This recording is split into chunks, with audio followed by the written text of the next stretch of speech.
Malam itu, di tengah gemerlap lampu kota Seoul yang tak pernah tidur, seorang wanita berdiri di depan kasino bawah tanah dengan tatapan dingin, dan tangan gemetar menggenggam selembar kartu. Dulu, semua orang menganggapnya bodoh, lemah, tak berguna. Bahkan, keluarganya sendiri menertawakan mimpinya. Tapi kini, setiap langkahnya membawa dendam, rahasia, dan permainan maut yang bisa mengubah segalanya. Ketika kartu terakhir dibuka, siapa sebenarnya yang akan menang? Keberuntungan, kebencian, atau masa lalu yang menolak dikubur? Malam di Seoul selalu terasa sibuk. Tapi bagi Han Eun-bi, malam ini terasa terlalu sunyi. Di apartemennya yang kecil di daerah Mapo, hanya suara hujan dan detak jam dinding yang terdengar. Lampu redup menyala, menyoroti tumpukan tagihan rumah, sakit yang berserakan di meja. Di salah satu kertas, ada tulisan tangan dokter. Han Mi-suk, operasi diperlukan secepatnya. Biaya estimasi, 50 juta won. Eun-bi menatap kertas itu lama, matanya berkaca-kaca. Sudah berbulan-bulan ia mencoba mengumpulkan uang untuk pengobatan ibunya yang kini terbaring di rumah sakit Kangdong. Tapi setelah perceraian dengan Yoon Tae-min, semua akses ke rekening dan aset pribadinya dibekukan oleh keluarga Yoon. Ia hanya punya sisa uang cukup untuk bertahan sebulan. Di dapur, ponselnya bergetar. Nama di layar membuat jantungnya berhenti sejenak. Han Jon-seok. Kakaknya Eun-bi menghela, napas pelan sebelum mengangkatnya. Opa? Suaranya lembut, tapi hati-hati. Dari seberang, terdengar suara serak dan kacau. Eun-bi, aku butuh uang. Sekarang. Nada itu membuat dada Eun-bi langsung terasa berat. Uang? Opa, aku sudah bilang aku. Ini darurat. Kalau aku nggak bayar malam ini, mereka bakal datang ke rumah. Teriak Jon-seok. Suaranya gemetar antara ketakutan dan mabuk. Opa, kau berjudi lagi? Aku cuma coba balikin uang ibu yang sempat kupakai. Aku hampir menang tadi. Tapi mereka menipuku. Eun-bi memejamkan mata, mencoba menahan air mata yang sudah menggenang. Opa, uang pengobatan ibu itu bukan untuk main. Kau sadar nggak apa yang kau lakukan? Tapi Jon-seok hanya terisak di seberang. Eun-bi, tolong, aku nggak tahu harus kemana lagi. Mereka bilang kalau aku nggak bayar, mereka bakal datang ke rumah sakit. Kau mau mereka ganggu ibu? Hening. Eun-bi berdiri mematung di tengah ruang tamu, menatap foto keluarga di dinding. Di sana, dulu, mereka bertiga terlihat bahagia. Ibu tersenyum hangat, Jon-seok memeluk bahunya, dan dirinya masih polos dengan rambut kepang dua. Itu semua sebelum ayah mereka meninggal, dan hidup mereka berubah jadi neraka. Eun-bi menghela napas panjang. Baik, datang saja ke apartemenku. Tapi, Opa, tolong, jangan mabuk ya. Ya, aku janji. Suara di seberang makin pelan, disertai deru napas berat. Panggilan berakhir. Beberapa jam kemudian, hujan makin deras. Ketika bel apartemen berbunyi, Eun-bi langsung tahu, bukan karena suara langkah kaki, tapi karena bau alkohol dan asap rokok yang menyeruak begitu pintu dibuka. Jon-seok berdiri di depan pintu, basah kuyup, wajahnya pucat dan matanya merah. Opa, Eun-bi menatapnya sedih. Masuklah. Begitu masuk, Jon-seok langsung menjatuhkan tubuhnya di sofa. Aku nggak punya banyak waktu, katanya sambil mengeluarkan secarik kertas lusuh dari jaketnya. Ini kwitansi utangku. 500 juta won. Mereka kasih waktu 3 hari. Eun-bi memandangnya tak percaya. 500 juta? Opa, apa yang kau lakukan? Jon-seok menunduk. Tangannya gemetar memegang gelas air. Aku pikir, aku bisa melipat gandakannya. Kalau aku menang, aku bisa bayar semua tagihan ibu. Tapi kartu terakhirku kalah. Semua uang habis. Uang pengobatan ibu itu hasil pinjaman dari yayasan. Bagaimana bisa kau... Suara Eun-bi patah. Tangannya mengepal, menahan emosi. Opa, kau tahu aku nggak punya uang lagi. Semua asetku dibekukan setelah aku cerai dari Yoon Tae-min. Tapi dia kaya kan? Pasti dia masih bisa. Dia bahkan nggak mau melihat wajahku lagi. Keheningan menyelimuti ruangan. Hanya terdengar suara hujan menabrak jendela dan napas berat John Seok. Lalu tiba-tiba, John Seok menatapnya dengan mata merah. Kalau begitu, kau masih punya satu cara. Eunbi menoleh. Apa maksudmu? Kau bisa kembali padanya. Minta bantuannya. Eunbi tertawa getir. Kembali pada orang yang hampir menghancurkanku? Kau pikir aku gila? Tapi kalau kau nggak bantu aku, ibu yang akan kena, Eunbi. Nada suaranya meninggi. Dan dalam sekejap, tangan John Seok menghantam meja. Gelas air pecah berantakan, menetes ke lantai. Eunbi berdiri, menatap kakaknya dengan mata bergetar. Opa, kau sadar nggak apa yang kau katakan? Aku cuma mau selamat, Eunbi. Dengan mengorbankan aku, dengan mengemis pada orang yang memperlakukan aku seperti sampah? Eunbi maju satu langkah, air matanya jatuh tanpa ia sadari. Kau tahu apa yang kulalui di rumah itu, kan? Kau tahu.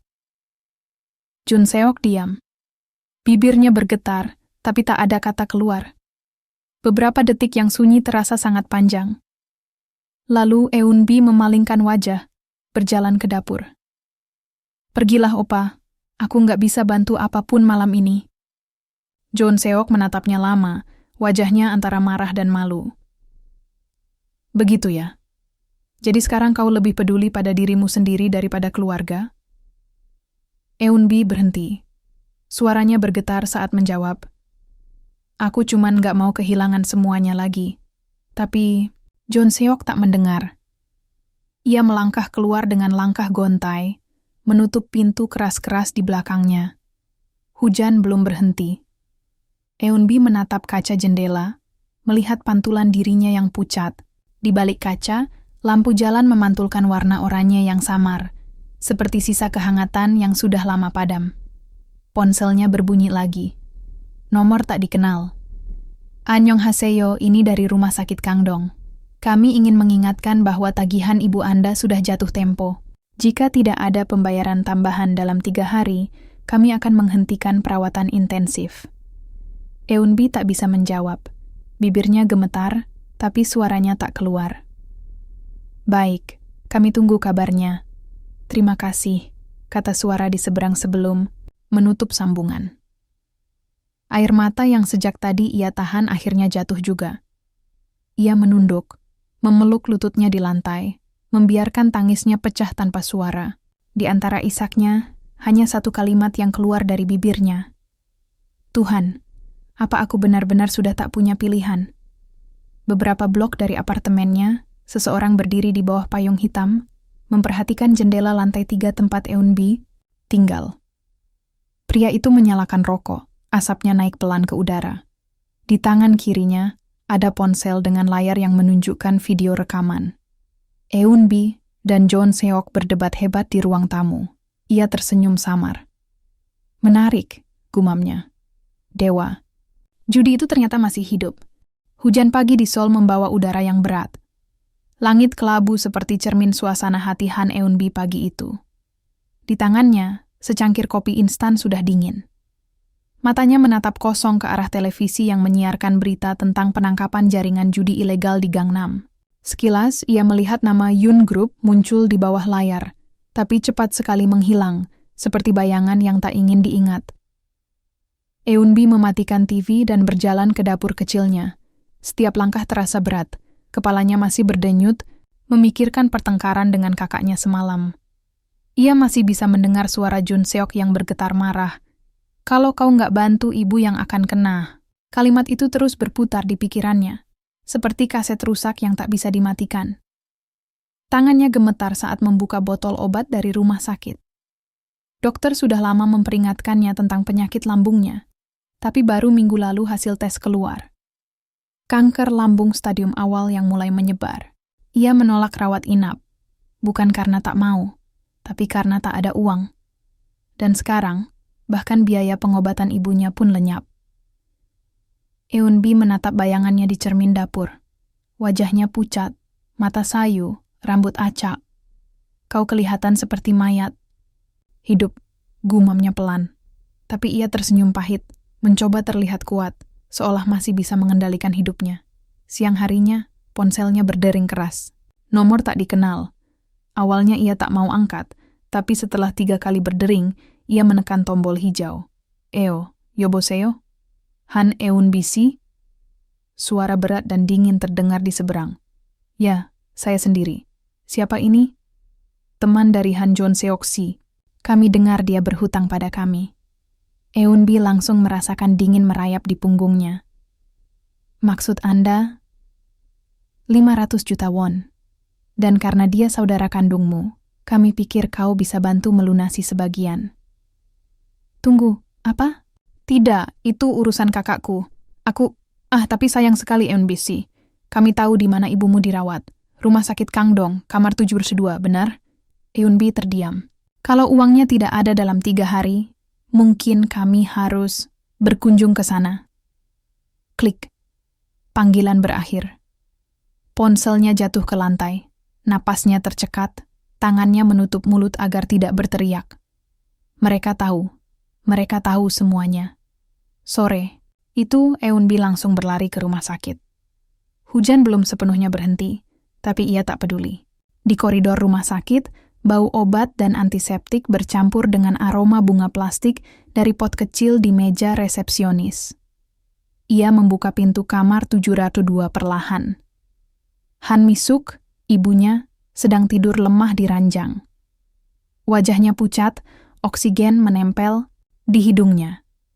Eunbi mendekat, menggenggam tangan ibunya. "Eoma, maaf, aku belum bisa lunasi tagihan. Tapi aku janji, aku akan lakukan apapun untuk menyelamatkanmu," bisiknya. Suaranya pecah. Air matanya jatuh satu persatu ke tangan ibunya. Dari belakang, terdengar suara pelan. "Eunbi ya." Eunbi menoleh. Seorang perawat tersenyum lembut. "Kau datang lagi? Kau anak yang baik." Eunbi mengangguk, mencoba tersenyum walau matanya sembab. "Aku cuma ingin memastikan ibu baik-baik saja." Perawat menatapnya iba. "Kau harus jaga kesehatan juga, Wajahmu pucat sekali." "Neh, aku tahu." "Ah iya, Dr. Park ingin bertemu denganmu sebentar di ruangannya. Katanya penting, ruang dokter itu berbau kopi dan kertas." "Dokter?" Park Jin-woo duduk dengan wajah serius sambil menatap hasil pemeriksaan di tangannya. "Eunbi-si, aku tahu ini bukan waktu yang mudah, tapi kami perlu keputusan segera. Operasi ibumu tidak bisa ditunda lebih lama." Eunbi menggigit bibirnya. "Berapa biayanya?" "Sekitar 50 juta won untuk tahap pertama." 50 juta? Ia mengulang perlahan, seperti angka itu terlalu besar untuk dipercaya. "Jika tidak ada tindakan dalam seminggu, kemungkinan..." "Berhenti!" potong Eunbi cepat. Suaranya pecah. "Tolong jangan lanjutkan." Dokter itu menghela napas. "Maaf, aku tahu ini sulit." Eunbi berdiri, menunduk sopan. "Terima kasih, Dr. Park. Aku akan cari jalan." Begitu keluar dari ruangan itu, langkahnya melemah. Ia bersandar di dinding koridor, menatap langit-langit rumah sakit. Semua terasa seperti mimpi buruk yang tak ada akhirnya. Malamnya, di apartemen kecilnya, Eunbi duduk di lantai, menatap uang kertas yang tersisa di dompetnya. 380.000 won. Ia tertawa kecil, tapi nadanya getir. "Lucu, bahkan untuk mati pun aku harus punya uang." Di meja, ponselnya bergetar. Sebuah pesan masuk. Pengirim. Nomor tidak dikenal. Isi pesannya pendek. "Kau ingin uang cepat? Datang ke Klub Hades, Itaewon, tengah malam." Eunbi menatap layar ponsel lama sekali. Nama itu, Klub Hades. Sudah lama tak ia dengar. 7 tahun lalu, sebelum semua tragedi terjadi, sebelum ia menikah dengan Yoon Tae-min, ia pernah menginjakkan kaki di tempat itu. Tempat di mana ia pertama kali dikenal dengan nama panggung Black Swan. Hatinya berdebar keras. Siapa yang mengirim pesan itu? Bagaimana mereka tahu tentang masa lalunya? Atau Apakah ini jebakan? Ia berdiri, menatap cermin. Wajahnya masih pucat, tapi matanya sudah berubah. Tidak ada lagi ketakutan di sana, hanya tekad yang dingin. Kalau dunia mau menjatuhkanku, biar aku yang menentukan seberapa keras aku jatuh. Gumamnya. Pukul 11 malam. Itaewon tampak hidup dengan lampu neon, musik keras, dan deretan mobil mewah di pinggir jalan. Eunbi mengenakan hoodie hitam dan masker melangkah cepat menuju gedung tua dengan papan kecil bertuliskan Hadis Club, Members Only. Dua penjaga besar di depan pintu menatapnya curiga. Aku dapat pesan, kata Eunbi pelan sambil menunjukkan ponselnya. Salah satu penjaga melirik layar, lalu mengangguk. Masuk. Begitu pintu terbuka, aroma asap rokok dan parfum mahal langsung menyambutnya. Di dalam, ruangan besar penuh, dengan meja judi bundar, lampu gantung berkilau, dan suara chip yang beradu. Eunbi berjalan perlahan, setiap langkah membangunkan kenangan lama, suara tawa, kartu terbang, dan tatapan orang-orang yang dulu menyebut namanya dengan hormat. Di tengah ruangan, seorang pria paruh baya dengan jas hitam berdiri menunggunya. Han Eunbi si, katanya dengan senyum licik. Sudah lama, aku kira kau sudah mati. Eunbi menatapnya datar. Siapa kau? Namaku Kang Dojin. Aku orang yang dulu menyiapkan turnamen untuk Yun Taemin 7 tahun lalu. Nama itu membuat darah Eunbi dingin seketika. Kau yang mengatur semua itu, termasuk kematiannya? Dojin tersenyum. Kematian siapa? Ah, maksudmu kekasihmu yang dulu? Jangan baper Eunbi si. Dunia judi itu kejam. Eunbi mengepalkan tangan, tapi ia menahan diri. Dojin mendekat sedikit. Aku tahu situasimu. Ibumu sakit. Kau butuh uang. Aku punya tawaran. Ada turnamen bawah tanah 3 hari lagi. Hadiahnya 100 miliar won. Aku ingin kau ikut. Kenapa aku? Karena hanya kau yang bisa mengalahkan pemain yang kami incar. Kami butuh legenda seperti Black Swan kembali. Eunbi tertawa pendek, tapi nadanya getir. Aku bukan siapa-siapa lagi. Dojin menatapnya dengan mata tajam. Kalau begitu, bersiaplah kehilangan keluargamu. Kau tahu siapa sponsor utama turnamen itu? Eunbi mengerutkan kening. Siapa? Yun Taemin. Dunia terasa berhenti berputar. Nama itu menusuk seperti belati. Dia? Suara Eunbi nyaris tak terdengar. Dia yang mendanai semuanya. Dan aku pikir akan menarik kalau mantan istrinya muncul di meja final. Dojin menepuk bahu Eunbi pelan. Pikirkan baik-baik. Kau hanya punya 2 pilihan. Kalah dan kehilangan semuanya, atau kembali sebagai Black Swan dan menantang iblis yang pernah menelan hidupmu. Ia lalu berjalan pergi, meninggalkan Eunbi berdiri di tengah keramaian. Musik klub berdentum keras, tapi Eunbi tak mendengarnya lagi. Di kepalanya, hanya ada satu kalimat bergema. Yun Taemin. Ternyata permainan kita belum selesai. Di luar klub, hujan turun lagi. Eunbi menatap langit Itaewon yang berwarna ungu gelap, lalu menatap telapak tangannya sendiri, tangan yang dulu selalu gemetar saat menggenggam kartu, tapi kini terasa tenang. Ia tahu jalannya berbahaya. Tapi kali ini, ia tak lagi bersembunyi. Baiklah, bisiknya pada dirinya sendiri. Jika dunia judi ini ingin menghancurkanku, maka biar aku yang menyalakan apinya. Lampu mobil menyinari wajahnya yang setengah tertutup masker. Di matanya, ada cahaya yang sudah lama padam, kini menyala kembali. Sang dewa judi yang terlupakan, siap kembali ke meja permainan. Pagi itu, Seoul diselimuti kabut tebal. Langit abu-abu menggantung rendah, seperti menyimpan rahasia yang tak ingin dibuka. Han Eunbi duduk di kafe kecil dekat Sungai Han, tempat yang dulu sering ia kunjungi bersama Jin Ho. Di tangannya, segelas kopi dingin sudah kehilangan esnya. Ia menatap air sungai yang mengalir tenang, tapi pikirannya bergejolak. Semua ini terasa terlalu sempurna untuk jadi kebetulan, gumamnya. Sejak malam kemenangan besar di turnamen bawah tanah, sesuatu terasa janggal. Terlalu banyak pemain yang mundur tiba-tiba. Terlalu banyak orang yang menatapnya dengan tatapan mengenal.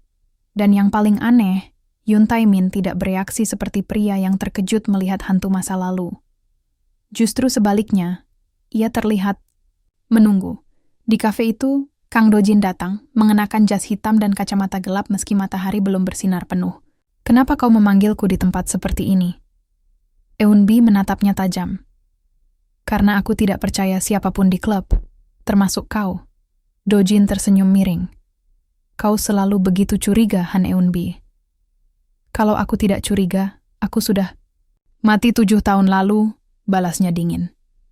Mereka duduk diam beberapa saat, hanya suara sendok menyentuh gelas yang terdengar. Eun-bi lalu mengeluarkan sebuah foto kecil. Foto lama Yoon Tae-min bersama seseorang. "Orang ini, kau kenal?" Do-jin mengambilnya, lalu alisnya terangkat. "Dari mana kau dapat ini?" "Dari seseorang di tim keamanan hotel," katanya pria. "Ini pernah datang menemui Tae-min seminggu lalu." Do-jin menatap foto itu lama. Namanya Oh Sung-hun, mantan kepala keamanan klub Hades, tapi dia sudah mati. Bunuh diri, 3 tahun lalu. Eun-bi menatapnya tak percaya. "Bunuh diri?" Do-jin mengangguk pelan.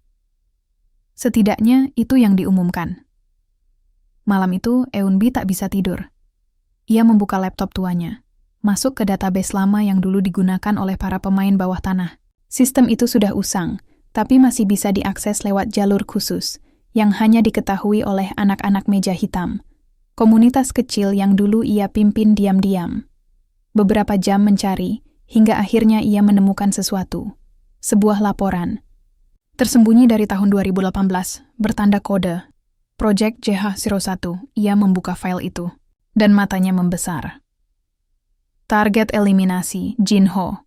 Lokasi, Seoul Casino Royal. Otorisasi, Yoon Tae-min. Eksekutor, Oh Sung-hun. Darahnya seperti berhenti mengalir. Tangannya gemetar saat membaca ulang kalimat itu. Jadi, kematian Jin Ho bukan kecelakaan. Dia dibunuh. Atas perintah Tae-min. Rasanya seperti dunia runtuh. Semua luka lama yang ia kubur tiba-tiba kembali terbuka. Ia menutup laptop itu dengan kasar, lalu berlari ke balkon, berusaha mengatur napas. Air matanya mengalir, tanpa bisa ia tahan. "Kau akan kubuat menyesal, Tae-min." Keesokan paginya, turnamen semifinal dimulai. Ruangan penuh sorotan kamera internal dan penjaga berseragam hitam. Eun-bi datang dengan gaun merah darah. Bukan kebetulan, tapi simbol perang. Setiap langkahnya terdengar mantap. Setiap tatapan membawa pesan, "Aku tidak akan kalah lagi." Saat ia duduk di meja permainan, suasana tegang. Para pemain tampak gelisah. Di layar monitor atas, wajah Yoon Tae-min muncul. Kali ini ia menonton dari ruang kendali utama. "Hari ini, kita lihat apakah Black Swan masih bisa terbang dengan sayap yang berat," katanya dengan senyum licik. Putaran demi putaran berlangsung cepat. Eun-bi bermain dengan presisi luar biasa. Ia tak lagi seperti pemain yang sekadar mengejar uang. Ia seperti prajurit yang tahu medan perang di luar kepala. Setiap kali lawan menggertak, ia menatap lurus dan membalas tanpa ragu. Setiap kartu dibuka dengan suara gemerisik tajam, dan setiap kemenangan membuat penonton menahan napas. Namun di ronde keempat, tiba-tiba lampu ruangan redup sejenak. "Sebuah gangguan teknis," kata panitia. Tapi Eun-bi melihat sesuatu. Dari balik bayangan panggung, Kang Do-jin sedang berbicara lewat earpiece. Suaranya samar tapi cukup jelas. "Langkah berikut sesuai rencana. Pastikan data terekam." Eun-bi menatapnya tajam, tapi pura-pura tidak tahu. Hatanya berdegup cepat. "Apa maksudmu?" "Do-jin, kau di pihak siapa?" Setelah pertandingan usai, ia kembali ke ruang ganti. Di sana, sebuah amplop putih menunggunya di atas meja. Tidak ada nama, hanya tulisan tangan halus. "Jangan percaya siapapun, termasuk Kang Do-jin." Di dalamnya, selembar foto lama lagi, foto dirinya dan Jin Ho diambil dari jarak jauh. Tanggal 2018, beberapa jam sebelum turnamen terakhir mereka. Di belakang foto, tertulis kode angka, B2711, Eun-bi langsung tahu apa itu. Basement level 2, ruangan 17, gudang lama klub Hades. Tanpa pikir panjang, malam itu ia berangkat ke sana. Klub Hades sudah lama ditutup untuk umum. Tapi bangunan itu masih berdiri, dijaga beberapa orang suruhan Taemin. Eun-bi menunggu sampai tengah malam, lalu menyelinap masuk lewat pintu belakang yang rusak. Udara di dalam lembab dan bau alkohol basi. Lampu gantung berayun pelan karena angin. Ia berjalan menyusuri koridor gelap dengan senter kecil, langkahnya nyaris tanpa suara. Sampai akhirnya, ia menemukan pintu dengan tulisan pudar. B217. Pintu besi itu terkunci, tapi Eun-bi mengambil penjepit rambut dari saku gaunnya dan membuka kunci dengan lincah. Klik. Pintu terbuka. Di dalam ruangan itu ada tumpukan kotak, beberapa monitor tua, dan satu rekaman video yang masih tersambung ke DVR lama. Ia menyalakannya. Layar bergetar, suara statis memenuhi udara. Lalu, rekaman muncul, Eun-bi menatap layar dengan napas tercekat. Di video itu terlihat dirinya, 7 tahun lalu, duduk di meja judi bersama Jin-ho. Lalu datang Yoon Tae-min, berbicara pada seseorang di luar kamera. "Lakukan sekarang," katanya dingin. Dan detik berikutnya, tembakan terdengar. Jin-ho jatuh ke lantai. Eun-bi menjerit dalam rekaman itu, menunduk, darah membasahi bajunya. Rekaman berakhir. Eun-bi menatap layar itu lama, lalu berlutut. Tangannya menutupi wajahnya. Air mata menetes di lantai. Tapi kali ini bukan tangis kesedihan. Ini tangis amarah. "Aku akan menuntaskan ini, Jin-ho. Aku janji." Tanpa ia sadari, seseorang sedang memperhatikannya dari kamera CCTV kecil di sudut ruangan. Kang Do-jin, di ruang kendali tersembunyi, menatap layar dengan wajah dingin. "Kau terlalu jauh, Eun-bi," gumamnya. Lalu ia menekan tombol di mejanya. Sirene berbunyi, lampu merah berkedip. Dari ujung lorong, suara langkah kaki berat mendekat, penjaga bersenjata. Eun-bi tersentak, menatap sekeliling. Sial, ia mengambil rekaman dari DVR, memasukkannya ke dalam tas, dan berlari ke arah pintu darurat. Tembakan terdengar. Peluru menghantam dinding di dekatnya, serpihan beton beterbangan. Ia berlari menuruni tangga, napasnya memburu, jantungnya berdentum keras. Satu penjaga hampir mengejarnya, tapi Eun-bi memutar arah, menendang pintu logam, dan keluar ke lorong belakang yang gelap. Udara dingin malam menyambutnya, tapi ia selamat. Di kejauhan, dari dalam mobil hitam, Yoon Tae-min menatap layar yang menampilkan wajah Eun-bi. Ia menyalakan rokok, asapnya mengepul di udara dingin. "Kau menemukan sesuatu yang seharusnya tetap terkubur," katanya pelan. "Tapi tidak apa-apa. Permainan tanpa risiko tidak akan menarik." Ia melempar rokoknya keluar jendela dan tersenyum tipis. "Kita lihat, Black Swan. Berapa lama lagi kau bisa menari sebelum api membakar sayapmu?" Eun-bi berhenti di pinggir jalan, terengah, menggenggam rekaman erat-erat di dadanya. Keringat bercampur air mata di wajahnya, tapi matanya tetap menatap lurus ke depan. Lampu kota memantul di pupilnya, seperti kobaran api kecil yang tak akan padam. "Kau bunuh orang yang kucintai," bisiknya pelan. "Sekarang, aku akan menghancurkan semua yang kau bangun, Tae-min." Dan untuk pertama kalinya dalam 7 tahun, Han Eun-bi tersenyum. Senyum dingin, tapi penuh tekad. Hujan baru saja berhenti di Seoul. Langit fajar berwarna kelabu keperakan, dan embun menempel di jendela kecil apartemen Han Eun-bi. Ia belum tidur sejak kembali dari klub Hades. Di atas meja, kartu remi berserakan. Bukan kartu biasa, tapi satu set kartu yang ia simpan 7 tahun lalu.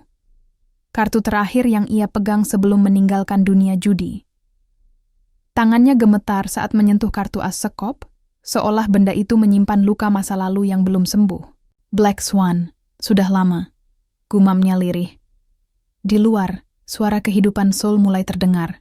Klakson mobil, langkah orang-orang berangkat kerja, dan tiupan angin dingin dari sungai Han. Tapi bagi Eunbi, dunia luar seperti berhenti. Hanya satu.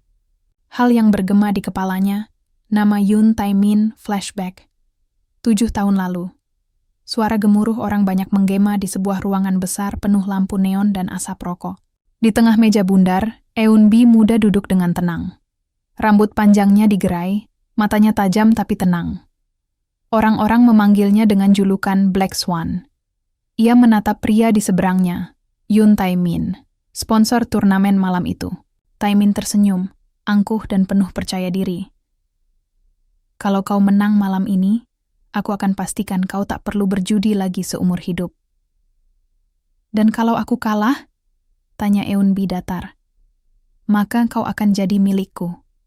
Kata-kata itu sederhana, tapi tajam seperti belati.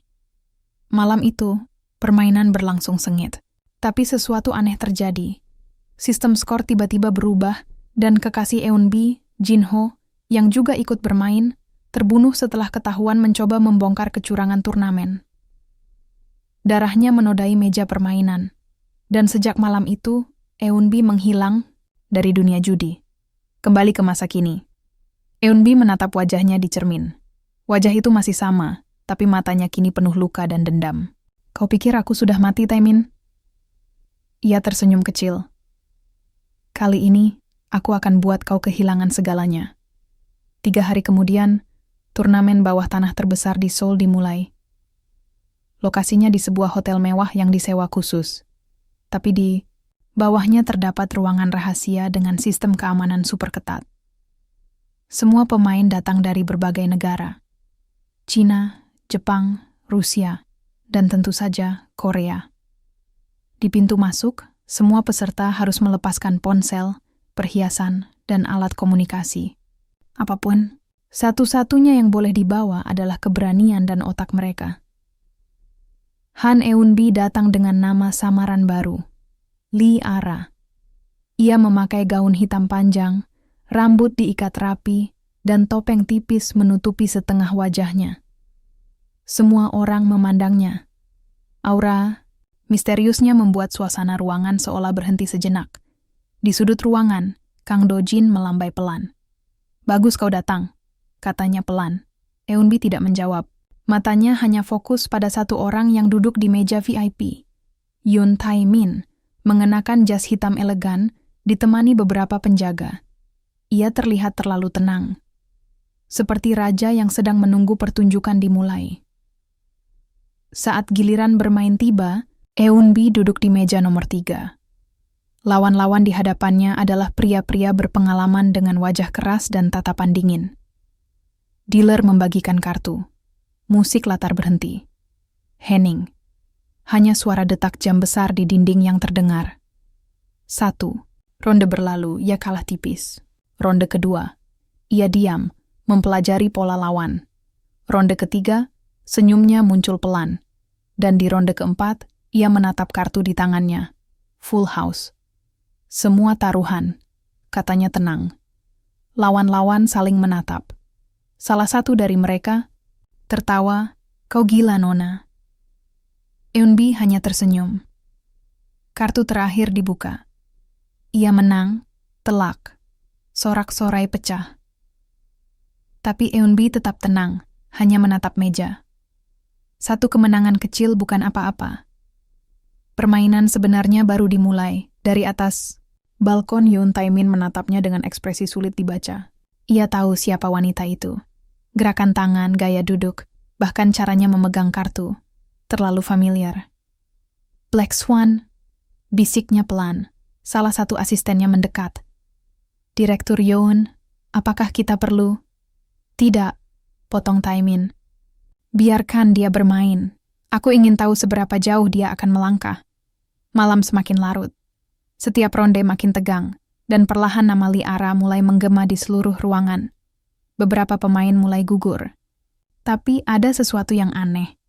Setiap kali Eunbi menang, salah satu pemain seolah sengaja membiarkannya lolos. Ia sadar ada permainan lain di balik meja. Bukan hanya soal kartu, tapi politik, uang, dan dendam. Di tengah ronde ke-9, dealer tiba-tiba menghentikan permainan. Pemain dari meja 3, Anda dipanggil ke ruangan VIP. Semua mata menoleh. Eunbi berdiri pelan, berjalan melewati deretan penonton yang menatapnya dengan penasaran. Pintu ruangan VIP terbuka, dan aroma parfum mahal menyambutnya. Di dalam, duduk Yoon Tae-min. "Sudah lama, Han Eunbi," katanya datar. Eunbi tak menjawab. Ia menatap Tae-min dengan pandangan yang sulit diartikan, antara marah, sedih, dan jijik. "Kau berubah. Tapi aku bisa mengenali tatapan itu dari jarak 1000 meter. Dan aku masih bisa mencium bau busukmu dari jarak yang sama," balas Eunbi dingin. Tae-min tertawa kecil. "Masih tajam seperti dulu. Tapi katakan, untuk apa kau kembali ke meja judi? Kau benci dunia ini, bukan?" Eunbi berjalan mendekat, menatap langsung ke matanya. "Aku benci dunia ini karena kau yang membuatnya kotor." Tae-min mencondongkan tubuh, senyumnya tipis tapi menusuk. "Kau pikir aku tidak tahu kenapa kau di sini? Kau mau uang untuk ibumu? Atau kau mau balas dendam?" Eunbi terdiam. Lalu dengan nada datar, ia berkata, "Aku mau dua-duanya." Tae-min berdiri, berjalan ke jendela besar yang menampilkan panorama malam Seoul. "Lucu. Dulu kau datang padaku karena cinta. Sekarang kau datang karena dendam. Tapi ujungnya sama saja, Eunbi. Kau tetap akan kalah." Eunbi tersenyum kecil. "Kau benar. Tapi kali ini, aku akan kalah dengan caraku sendiri." Ia berbalik menuju pintu. Sebelum keluar, ia berkata pelan, "Aku akan duduk di meja final, Tae-min. Dan aku akan pastikan kau menyaksikan aku mengalahkan iblis yang kau ciptakan." Pintu menutup perlahan. Tae-min berdiri diam beberapa detik, lalu tertawa kecil. "Menarik. Mari kita lihat Black Swan. Seberapa tinggi kau bisa terbang sebelum sayapmu patah lagi." Malam itu, di kamar hotel kecil yang disediakan panitia, Eunbi duduk di lantai. Ia membuka koper kecil berisi kartu, chip, dan foto lama. Dirinya bersama Jin Ho, pria yang dulu ia cintai. Dalam foto itu, mereka berdua tersenyum di depan Sungai Han, muda, bebas, dan penuh harapan. Sekarang, hanya dia yang tersisa. Ia memandang foto itu lama, lalu berbisik, "Opa, kalau kau masih hidup, kau pasti menertawakanku, ya? Aku yang dulu bilang akan berhenti berjudi, kini kembali ke meja yang sama." Air matanya jatuh, tapi senyumnya tetap muncul. Tapi kali ini bukan untuk menang, melainkan untuk mengakhiri semuanya. Sementara itu, di tempat lain, Kang Dojin berbicara lewat telepon dengan seseorang. "Dia sudah masuk tahap semifinal," katanya. Suara di seberang terdengar pelan, tapi jelas. "Bagus, pastikan dia bertahan sampai final. Dan kalau dia mulai mencium sesuatu," Dojin menyeringai, "kami tahu harus melakukan apa." Setelah menutup telepon, Dojin memandang layar CCTV yang menampilkan wajah Han Eunbi di meja permainan. Matanya menyipit. Swan yang terbang terlalu tinggi. Biasanya jatuh paling keras. Di luar jendela, lampu Seoul berkelip di antara bayangan malam. Eunbi duduk di kursi, memegang kartu di tangan. Angin dari celah jendela berhembus pelan, menyentuh wajahnya yang tenang namun tegas. Dan di mata itu, mata seorang wanita yang dulu rapuh, kini menyala api yang tak bisa dipadamkan. "Black Swan sudah kembali," katanya pelan. "Dan kali ini, dunia akan tahu siapa sebenarnya yang mereka hadapi." Hujan turun deras di Seoul malam itu. Langit gelap, suara guntur bergema, dan jalanan basah memantulkan cahaya lampu kota. Di sebuah kafe kecil di distrik Mapo, Han Eunbi duduk sendirian di pojok ruangan, menatap jendela yang berembun. Tangannya menggenggam cangkir kopi hangat, tapi pikirannya jauh. Ke masa lalu, ke wajah-wajah yang sudah tiada. Sudah 3 bulan sejak Yoon Tae-min ditangkap. Kasusnya mengguncang seluruh Korea Selatan. CEO muda karismatik ternyata dalang jaringan kriminal internasional. Media menyebutnya kasus abad ini. Namun, bagi Eunbi, semua itu tidak membuatnya tenang. "Aku pikir saat dia jatuh, semuanya akan berakhir. gumamnya pelan. Tapi kenapa aku masih merasa kosong? Di luar kafe, seseorang memperhatikannya dari mobil hitam. Laki-laki itu mengenakan jas hitam dan topi fedora. Wajahnya nyaris tak terlihat di balik bayangan. Ia berbicara lewat earpiece. Target sudah terlihat. Apa perintah selanjutnya? Suara berat menjawab dari seberang. Jangan bunuh dia, bawa pulang. Sementara itu, di apartemennya yang sederhana, Kang Dojin duduk di depan layar laptop, menatap data yang baru ia terima dari server luar negeri. Matanya membesar, bukan karena kagum, tapi karena ngeri.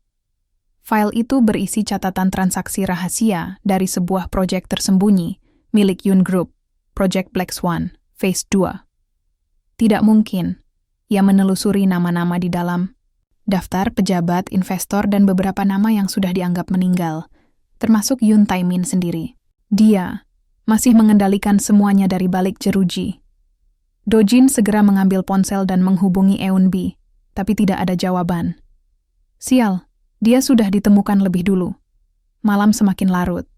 Eun-bi berjalan keluar dari kafe, membuka payungnya dan melangkah di trotoar yang sepi. Namun langkahnya terhenti ketika sebuah mobil berhenti di sampingnya.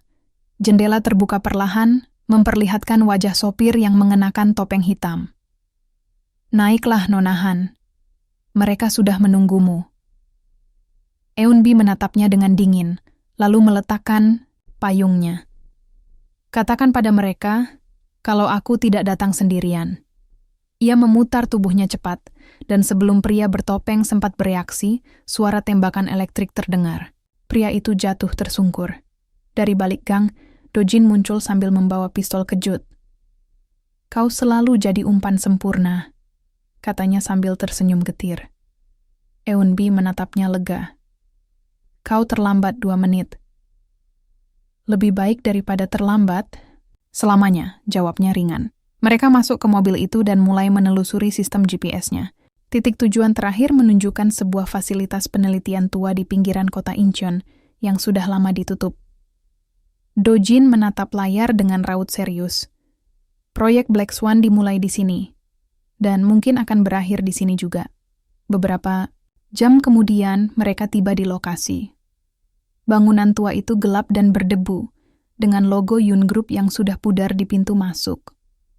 Lampu neon di dalam berkedip-kedip, menciptakan bayangan aneh di dinding. Eun-bi dan Dojin berjalan pelan melewati koridor. Suara langkah mereka bergema, hingga mereka sampai di sebuah ruangan besar, penuh komputer, server, dan layar yang masih menyala. Lalu, suara familiar terdengar dari speaker di atas mereka. Kau akhirnya datang, Han Eun-bi. Suara itu rendah, menekan, namun jelas. Yun. Tae-min Dojin menatap ke arah speaker. Tidak mungkin. Dia di penjara. Kau pikir penjara bisa menahanku? Suara itu tertawa pelan. Proyek ini dibuat agar aku bisa hidup bahkan tanpa tubuhku di luar sana. Kau melihat dataku, Dojin. Sekarang kau tahu, Black Swan bukan hanya permainan, tapi sistem. Eun-bi menatap ke arah layar utama yang kini menampilkan wajah digital Tae-min, rekaman dengan kecerdasan buatan, yang disinkronkan dengan semua server miliknya di luar negeri. Kau menyalin kesadaranmu ke sistem ini. Kau akhirnya mengerti, jawab Tae-min. Kau menghancurkan tubuhku, tapi aku tetap hidup dalam jaringan ini. Dan kau, Han Eun-bi, akan jadi bagian berikutnya dari proyekku. Tiba-tiba pintu di belakang mereka terkunci otomatis. Lampu ruangan berubah menjadi merah. Sistem keamanan aktif. Layar-layar menampilkan kode-kode digital dan wajah Eun-bi yang terekam dari setiap kamera. Dojin menatap sekeliling, panik. Dia mengunci kita dari dalam. Eun-bi memegang kabel data dari server utama. Kalau dia hidup di dalam sistem ini, maka dia bisa mati di sini juga. Ia menarik kabel itu dengan keras, membuat percikan listrik dan asap keluar dari server. Tidak! Jangan! Suara Tae-min bergema nyaring, penuh gangguan digital. Kau takkan bisa menghancurkanku, Eun-bi. Aku adalah permainan itu sendiri. Eun-bi menatap layar besar di hadapannya. Wajah digital Tae-min yang mulai pecah, setengah antara manusia dan glitch. Permainan berakhir, time in. Dan kali ini, tidak ada kartu cadangan. Ia menekan tombol utama delete system. Seluruh ruangan bergetar. Server meledak satu persatu. Layar-layar padam dalam cahaya biru terakhir. Lalu hening. Beberapa jam kemudian. Polisi dan pemadam kebakaran tiba di lokasi. Bangunan terbakar separuh, tapi tidak ada korban ditemukan. Hanya satu benda yang tersisa di tengah puing. Kartu as sekop, gosong di tepinya, tapi masih utuh. Beberapa minggu berlalu. Berita besar lain memenuhi televisi. Semua aset Yun Group dibekukan. Jaringan kriminal internasional berhasil dibongkar. Namun satu hal tetap jadi misteri. Keberadaan Han Eun-bi dan Kang Do-jin. Tak ada yang tahu apakah mereka hidup atau mati. Musim semi datang. Di Busan, seorang wanita dengan rambut baru, pendek dan berwarna coklat muda, berjalan di sepanjang tepi pantai. Ia berhenti, menatap laut biru yang tenang. Seorang anak kecil berlari melewatinya sambil tertawa. Wanita itu tersenyum. Di tangannya, tergenggam liontin kecil berbentuk kartu sekop. Ia membukanya, menatap foto kecil di dalamnya. Dirinya dan Jin Ho tersenyum bahagia. "Kau benar, Opa," bisiknya pelan. "Balas dendam tidak membuatku bebas. Tapi memaafkan membuatku hidup kembali." Ia menatap cakrawala, lalu berjalan menjauh, meninggalkan jejak di pasir yang perlahan terhapus oleh ombak. Namun di layar komputer kecil di toko internet tua di Hong Kong, satu baris kode muncul dengan sendirinya. Sistem reboot, Black Swan Protocol activated. Lalu layar menyala, menampilkan sepasang mata digital berwarna biru, menatap lurus ke arah kamera. "Hello, Eun-bi." Malam di Seoul terasa dingin. Lampu-lampu kota memantul di kaca jendela gedung tinggi tempat Yun Tae-min berdiri, menatap ke bawah. Tangannya menggenggam segelas anggur merah, wajahnya tenang, tapi matanya menyimpan sesuatu yang lebih gelap dari malam itu sendiri. "Kau akhirnya bergerak lagi, Black Swan," gumamnya lirih. Ia memutar gelasnya, menatap warna merah cairan itu, seperti darah, mengingatkannya pada masa lalu yang tak pernah benar-benar mati. "Menarik, tapi sayang. Sekali, di permainan ini, aku selalu jadi dealer." Di sisi lain kota, Han Eun-bi duduk di depan layar komputer di apartemen sempitnya. Rambutnya diikat acak, mata merah karena kurang tidur. Di meja, tumpukan dokumen keuangan, laporan saham, dan file digital berserakan. Ia sudah menelusuri setiap catatan keuangan milik Yun Group, perusahaan raksasa milik Tae-min, mencari celah titik lemah apapun yang bisa dijadikan senjata. Dan akhirnya ia menemukannya. Transfer fiktif ke rekening luar negeri lewat perusahaan cangkang di Hong Kong. Ia mengetik cepat, membuka file lain. Dan dana itu masuk kembali lewat nama samaran, Kang Do-jin. Eun-bi berhenti mengetik, tangannya perlahan gemetar. "Do-jin, jadi kau benar-benar di pihak dia." Ponselnya bergetar. Pesan masuk dari nomor tak dikenal. "Kau mau menghancurkan Tae-min, datang ke jembatan Banpo malam ini, sendirian." Tanpa ragu, ia mengambil jaket dan pergi. Jembatan Banpo malam itu sunyi. Hanya suara air sungai Han dan angin yang berembus lembut. Lampu-lampu berwarna dari pertunjukan air mancur pelangi menyala, menciptakan bayangan di wajah Kang Do-jin, yang sudah menunggu di sana. Eun-bi melangkah mendekat, berhenti sekitar 2 meter darinya. "Jadi kau yang kirim pesan itu?" Do-jin mengangguk pelan. "Aku ingin bicara." Eun-bi menyilangkan tangan. "Kalau kau mau bicara, bicaralah. Tapi jangan pura-pura jadi teman setelah semua yang kau lakukan." Do-jin menarik napas panjang. "Kau pikir aku bekerja untuk Tae-min karena aku setia?" "Tidak, Eun-bi. Aku bekerja untuknya karena aku tak punya pilihan." Ia mengeluarkan foto dari sakunya, foto seorang wanita dan anak kecil. "Istriku dan anakku. Mereka di luar negeri. Tae-min menyandera mereka lewat utang dan dokumen palsu. Kalau aku menolak perintahnya, mereka mati." Eun-bi memandang foto itu lama. Ia tahu rasa kehilangan. Ia tahu rasanya hidup dengan rasa bersalah. tapi bagian dirinya yang lain masih ragu. Kalau kau benar-benar di pihakku, buktikan. Beri aku sesuatu yang bisa menjatuhkan dia. Dojin menatapnya, lalu mengeluarkan flash disk kecil. Di sini ada semua transaksi ilegal Taemin, tapi ada satu hal lain yang harus kau tahu. Ia menatap lurus ke mata Eunbi. Dia tahu kau masih hidup, bahkan sebelum kau muncul di turnamen. Eunbi terpaku. Apa maksudmu? Dia yang menyebarkan kabar bahwa Lee Ara diundang ke permainan itu. Dia yang menyiapkan semua, termasuk kemenanganmu di ronde pertama.